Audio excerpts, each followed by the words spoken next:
Hey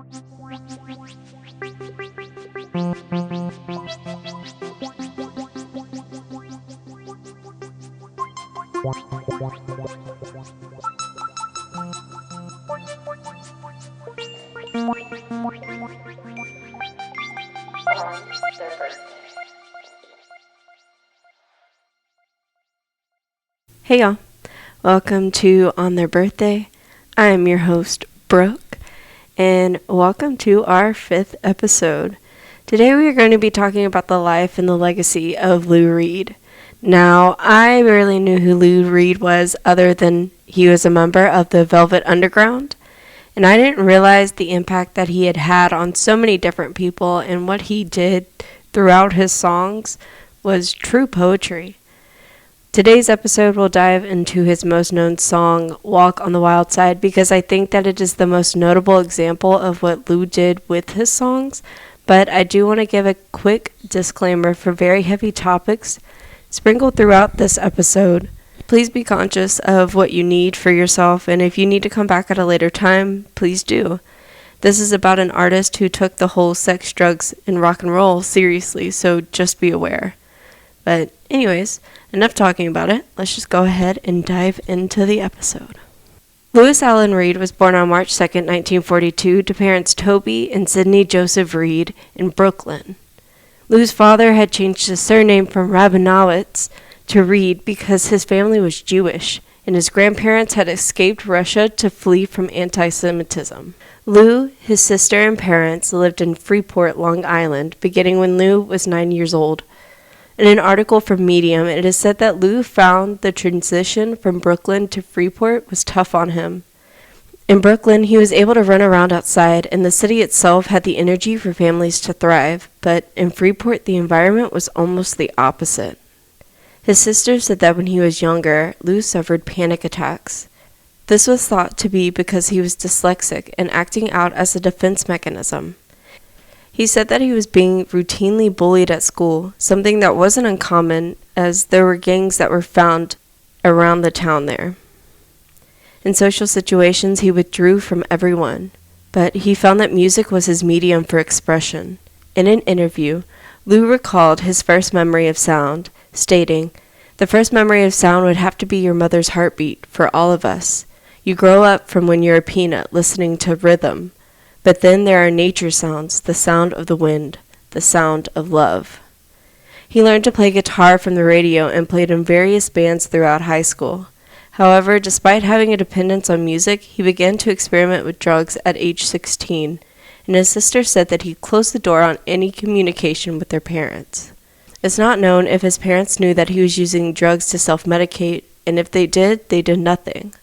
Maybe because they just didn't know what to do, or just to keep the family out of the spotlight in the city. At 17, Lou and his parents decided that he would set forward on a new path and attend New York University. Lou was forming bands throughout high school and started getting dates to play shows in local clubs and expanding all the way to New York. In 1958, Lou was a member of a doo-wop three-piece band called The Jades, with whom he had his first recording done. He participated in a talent show and got a very big response from the audience. So much so that they were given the opportunity to record an original single called So Blue. On the B-side, Leave Her For Me. The song got its first ever airplay during the Murray the K radio show despite not charting. But Lou was conflicted because his love for music was making him confront his parents, who were not accommodating to his dreams. Lou's parents were worried about the safety of their son going to the city to play shows. But no matter how much they expressed their concerns, Lou just wouldn't listen. This left his parents confused because they came from the Depression era, where children always did what their parents asked them to. Because of this, they just didn't know how to handle a kid like Lou. His mother was often too quiet, and then that resulted in his father setting strict rules and yelling. While they were attempting to do the best they could, their parenting styles just made things worse. Lou's sister mentioned in an interview after his death that anxious, controlling parents, a child whose issues exceeded their understanding, a society that valued secrecy, underlying mental health issues, add in rock and roll and drugs, and the drama began. During Lou's first year of college at New York University, he was brought home after having a mental breakdown. This resulted in a period of depression, anxiousness, and unresponsiveness for him. His parents had difficulty accepting this, and when Lou was seeing a psychologist, they were made to feel guilty as inadequate parents. They signed off on giving him electroconvulsive therapy, something Lou blamed them for. He wrote the song Kill Your Sons, featured on the album Sally Can't Dance, about the experience. He later said that it was a traumatic experience for him and that it had led to memory loss. Lou also believed that this treatment was a way to suppress homosexual urges, but his sister said after his death that it was to treat his mental and behavioral issues. This affected Lou's life and music for decades. Despite this experience, Lou returned to Syracuse University to continue his education in 1960. He studied journalism, film directing, and creative writing. He was even a platoon leader in ROTC, but was later expelled because he held an unloaded gun to his superior's head. Throughout his college years, he played music around the campus under various band names and expanded into Central New York. In 1961, he decided to start hosting a late-night radio program on WAER called Excursions on a Wobbly Rail, named after a song by pianist Cecil Taylor. It featured doo-wop, rhythm and blues, and free jazz, specifically the kind that came about in the mid-1950s. He graduated in 1964 with a bachelor's degree in English and swiftly returned back to New York City.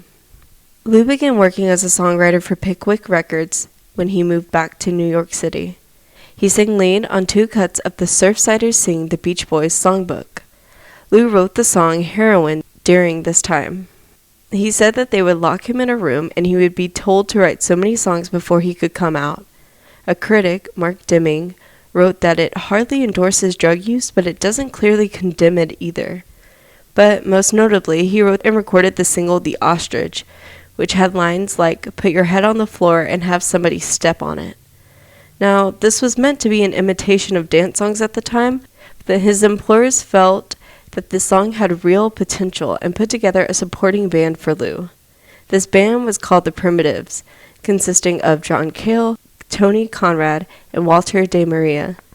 When the band got there, Cale and Conrad realized that Lou had tuned every string of the guitar to the same note, which gave the instrument a droning effect. They began calling this ostrich tuning. This really impressed Cale, and soon a partnership was being formed. Lou and John Cale moved in together in the Lower East Side and continued playing together. Lou was singing and songwriting, and Cale would play viola, keyboards, and bass guitar. But they wanted more people to continue building their sound. They invited Lou's college acquaintance and guitarist Sterling Morrison and Cale's neighbor and drummer Angus MacLeese to join. They got the opportunity for their first gig at Summit High School in Summit, New Jersey. However, MacLeese quit because he didn't want to be a sellout for his art, playing a structured gig that had little freedom to move around. He was quickly replaced by Mo Tucker, who was the sister of Lou and Morrison's friend, thus coming into the final formation of the Velvet Underground. She was originally only supposed to be a fill-in for a single show, but quickly became a full-time member. At first, Cale was unsure about her drumming style, but warmed up to it fast. Lou became the main singer and songwriter in the band. While the band didn't have much commercial success, Andy Warhol, a leader in the visual arts movement, was interested in the band.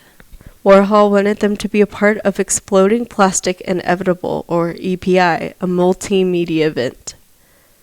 This relationship with Warhol really inspired Lou throughout his life and career, and he hardly went one interview without paying homage to his mentor. Warhol pushed the band to take on Nico, a former German model and singer.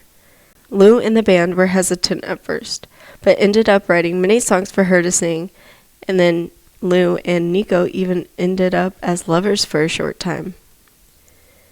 The album resulting from this partnership, The Velvet Underground and Nico, was released in March 1967, peaking at 171 on the U.S. charts. Not many people bought this album, but of the ones who did, they themselves were inspired to form their own bands. They didn't start a band, they were inspired to do something else extraordinary with their life. So here's your episode fun fact for your Lou Reed trivia night. Václav Havel credited the album with inspiring him to become the president of Czechoslovakia. It didn't take long, and Nico had quit the band, and Warhol had been fired. Cale was not on board with those decisions and left the band in September of 1968. He was replaced by Doug Yule, who would go on to play bass guitar, keyboards, and even would share some lead vocals with Lou. Despite these massive changes, Morrison and Tucker decided to stay. The band began to take on a more pop sound, and Lou was able to really take a dive into his songwriting. In 1969, they released the Velvet Underground album. In August of 1970, right before the release of the album Loaded in November, Lou made the decision to leave the band. Less than a year later, the remaining original members left, and the Velvet Underground ceased to exist. When Lou left the Velvet Underground, he moved back into his parents' home in Long Island and began working for his dad as a typist, earning $40 a week, or about $280 in today's money. He signed a recording contract with RCA Records and began recording his first solo album, Lou Reed. This album featured musicians Steve Howe and Rick Wakeman from the band Yes, and it contained versions of unreleased Velvet Underground songs that had been set to be on the Loaded album but got axed. While the album itself did not sell well at all, a music critic with Rolling Stone, Stephen Holden, said that it was an almost perfect album which embodied the spirit of the Velvets, and even went so far as to compare his voice to Mick Jagger and Bob Dylan and praised the poetry of his lyrics. Lou found his break with his album Transformer, released in November of 1972. It was co-produced by David Bowie and Mick Ronson. It introduced Lou to a much wider audience and had his signature song Walk on the Wild Side, Lou's most popular and well-known song. It was recorded in August of 1972. He said that it was inspired by a novel titled A Walk on the Wild Side by Nelson Algren, released in 1956, and itself inspired by the 1952 song The Wild Side of Life by Hank Thompson. Throughout each verse, Lou refers to a superstar in Andy Warhol's studio in New York. They referenced very taboo topics such as prostitution, transgender people, and oral sex. Lou himself said that I always thought it would be kind of fun to introduce people to characters they maybe hadn't met before or hadn't wanted to meet. Holly is based on Holly Whitlaw. She was a transgender actress and had grown up in Florida. In 1962, after being bullied by homophobes, 15-year-old Holly ran away from home where she learned to pluck her eyebrows while hitchhiking to New York. Candy is based on Candy Darling, another transgender actress, and also the subject of an earlier song by Lou titled Candy Says. She grew up in Long Island and was a regular at the nightclub Max's Kansas City. Little Joe, the nickname of Joe D'Alessandro, said that the verse in the song was based on his character from Warhol's film Flesh, and not him personally. Sugar Plum Fairy is said to have referenced Joe Campbell, who starred in Warhol's film My Hustler, a euphemism for drug dealer.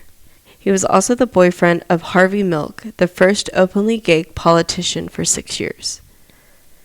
Jackie is based on actress Jackie Curtis. Lou mentions her speeding and crashing in the verse, all drug references. Curtis even hoped to one day play James Dean in a movie, but Dean was killed in a car crash before she could. The single peaked at number 16 on the Billboard Hot 100 charts and all across the world.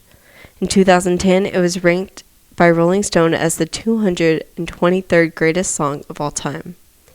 But with success comes stress, and Lou was not exempt from that at all. Him and Bowie had a falling out leading to Lou hitting Bowie, who told him that he would have to clean up his act before they would ever work together again. Lou decided to hire the Tots, a local New York band, to tour in 1972 and 1973. While they continued to improve, Lou was advised by Bob Ezrin, his producer, to recruit a new backing band for his upcoming album, Berlin. He chose Moogie Klingman, a keyboardist, to come up with a 5-piece band in only a week. Lou was briefly married to Betty Kronstadt in 1973, and she said later that he had always been violently drunk while he was on tour. They ended up divorcing that same year. Berlin, released in July of 1973, and was a concept album about two speed freaks in love in the city.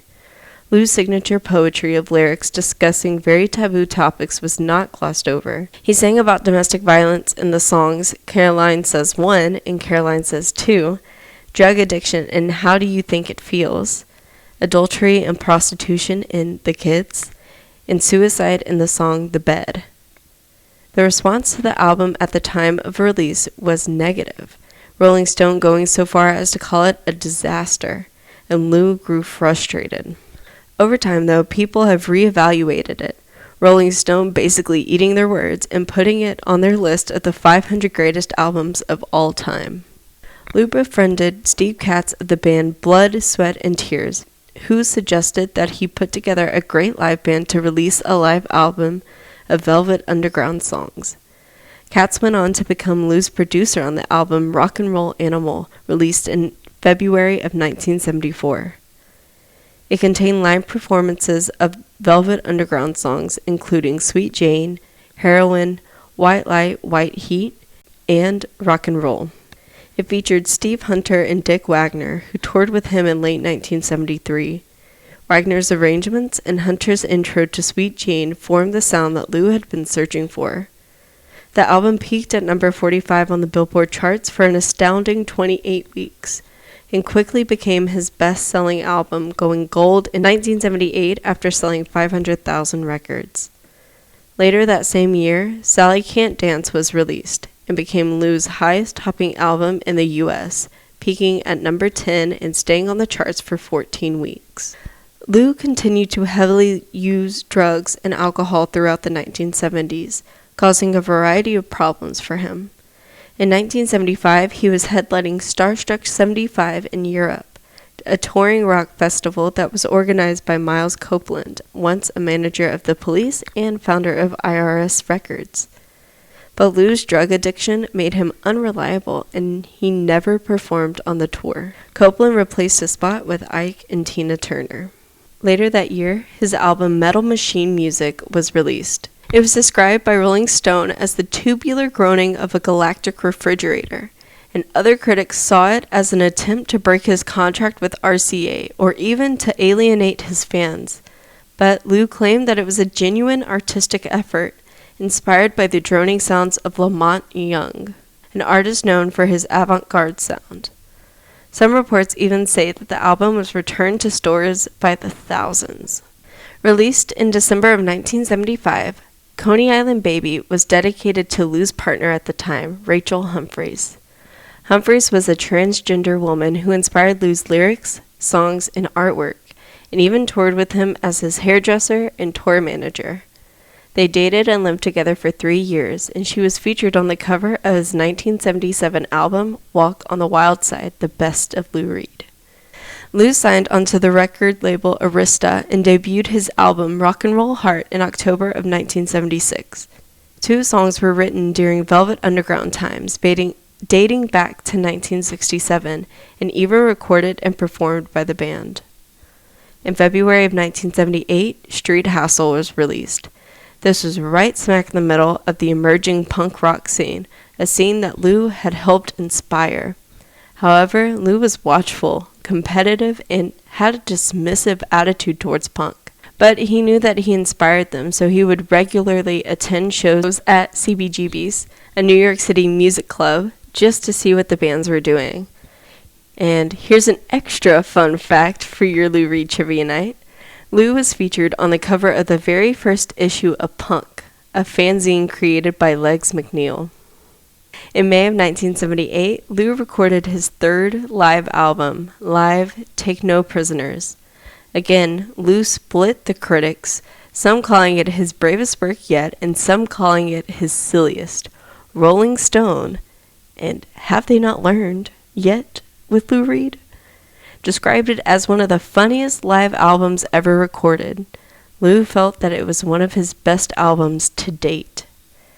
In April of 1979, he released the album The Bells, and it featured jazz trumpeter Don Cherry. Throughout 1979, Lou toured in the United States and Europe, performing a wide range of songs from his Berlin album and the title track from The Bells. During this, he was able to find the time to be a record producer on Paul Simon's One Trick Pony. Lou began to wean himself off of drugs. Lou married Sylvia Morales, a British designer, in 1980. She had inspired Lou to write many songs such as Think It Over from the album Growing Up in Public and Heavenly Arms from the 1982 album The Blue Mask. The Blue Mask record got tremendous initial feedback compared to the albums that preceded it. Robert Christgau called it his most controlled, plain-spoken, deeply felt, and uninhibited album. His next two albums, Legendary Hearts in 1983 and New Sensations, Lou found himself back in the public eye as spokesperson for Honda scooters.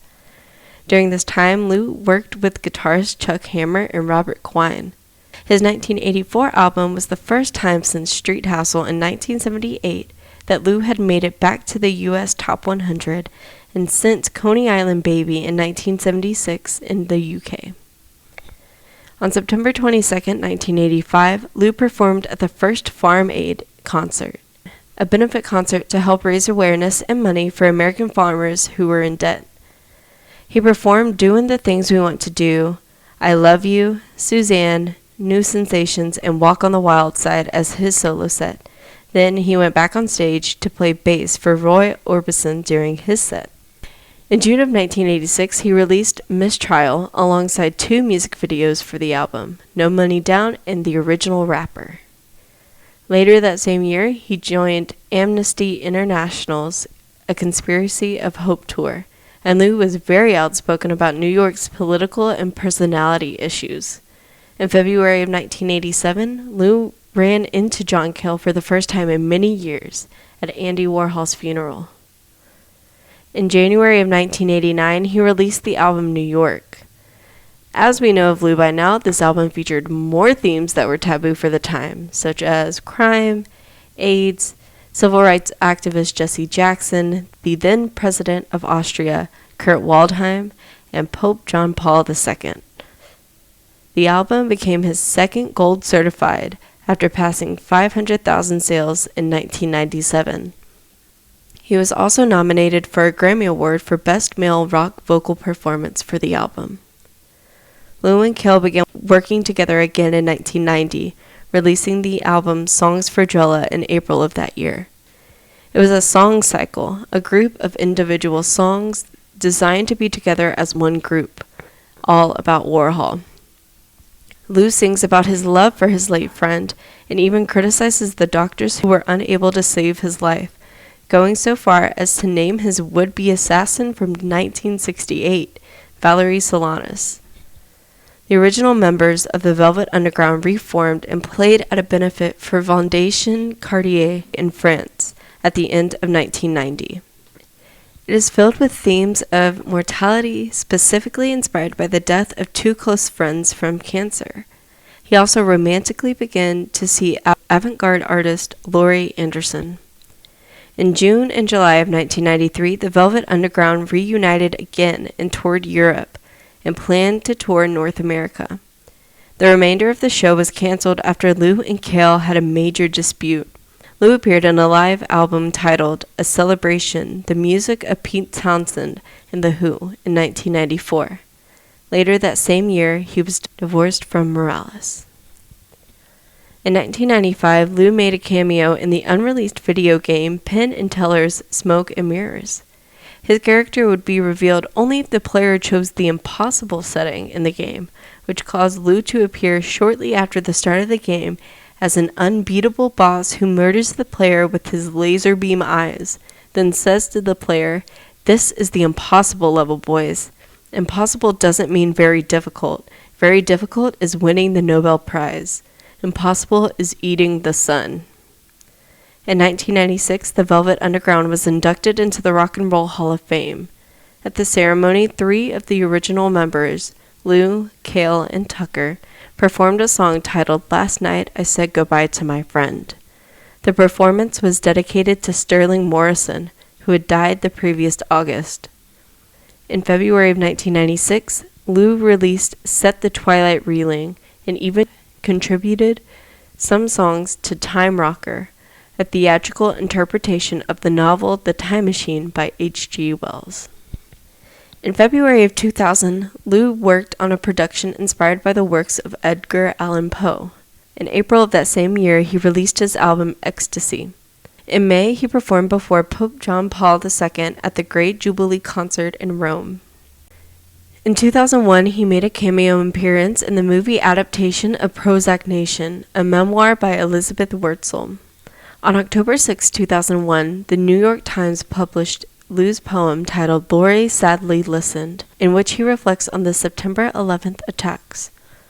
During this time, a rumor sparked that Lou had died from a drug overdose. It came from U.S. radio stations broadcasting incorrect reports that came from a hoax email from a news agency. In January 2003, he released a 2-CD set entitled The Raven, based on his work in the production mentioned a moment ago with Edgar Allan Poe.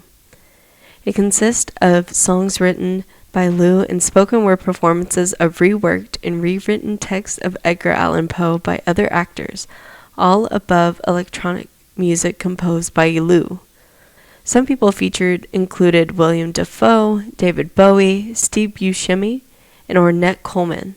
He also released a single CD that focused solely on the music.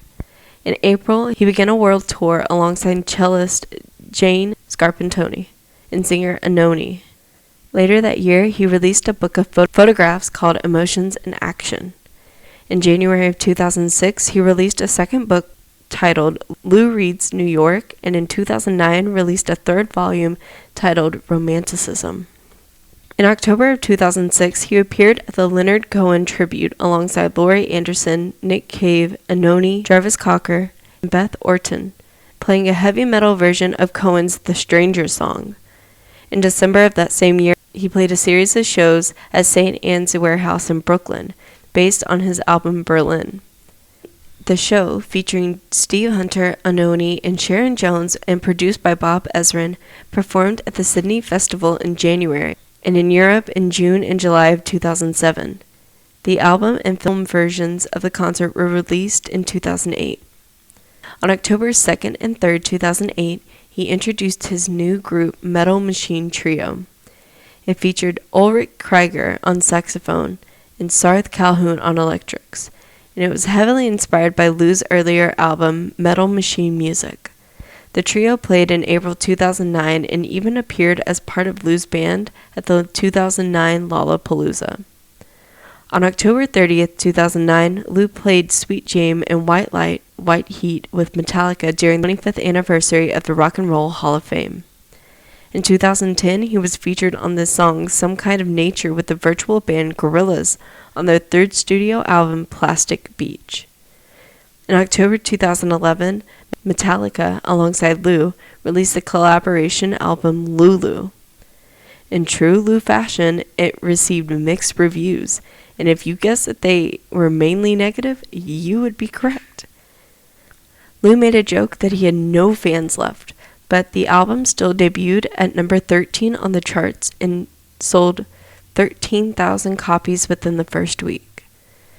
In 2012, Lou collaborated with the indie rock band Metric on the Wanderlust, the 10th track on their album Synthetica. This is said to be the last composition he worked on. Lou had been suffering from hepatitis C and diabetes for many years. He had been practicing Tai Chi for many years for the health and meditation benefits he felt. He was treated with interferon to help his healthy cells fight off viruses, but ended up developing liver cancer. In May of 2013, he underwent a liver transplant at the Cleveland Clinic. Afterward, he wrote on his website that he was feeling bigger and stronger than ever. But on October 27, 2013, he died from liver cancer at his home in East Hampton, New York. He was 71 years old. His widow, Laurie Anderson, said that his last days were peaceful, describing him as a prince and a fighter. Pearl Jam dedicated their song Man of the Hour at their show in Baltimore, then played Lou's song I'm Waiting for the Man. The Killers dedicated their rendition of Pale Blue Eyes to Lou in Las Vegas. My Morning Jacket performed a cover of Oh, Sweet Nothin' in California. The Arctic Monkeys performed Walk on the Wild Side in Liverpool. Phish opened their show in Connecticut with the Velvet Underground song Rock and Roll. All of this happening on the day of Lou's death. On November 14, 2013, a 3-hour public memorial was held, billed as New York, Lou Reed at Lincoln Center. The ceremony featured selected recordings by his friends and family. On March 14, 2014, Richard Barone and Alejandro Escovedo produced and hosted the first full-scale tribute to Lou at the South by Southwest Music Festival in Austin, Texas. Over 20 international acts performed Lou's music. On December 16, 2014, Lou was inducted into the Rock and Roll Hall of Fame as a solo act. Asteroid 270553, named Lou Reed, was named in his honor after being discovered in 2002. The official naming citation published on June 2, 2015. Spiders with furry bodies are known as velvet spiders.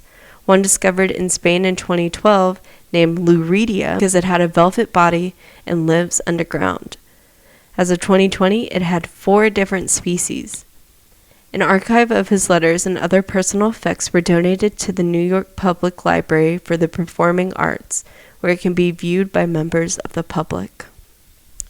Now, I wanted to write a beautiful outro, but instead, I want to read a quote from the Rolling Stone that I think perfectly sums up Lou Reed's influence. Had he accomplished nothing else, his work with the Velvet Underground in the late 60s would assure him a place in anyone's rock and roll pantheon. Those remarkable songs still serve as an articulate oral nightmare of men and women caught in the beauty and terror of sexual, street, and drug paranoia, unwilling or unable to move. The message is that urban life is tough stuff. It will kill. Reed, the poet of destruction, knows it but never looks away and somehow finds holiness as well as perversity in both his sinners and his quest. He is still one of a handful of American artists capable of the spiritual home run. Thank you so much for listening. To hear this episode with songs mentioned and music intermissions, head on over to Spotify. Please share with everyone you care about. Feel free to send in your favorite person, and I'll see you on their birthday. Bye.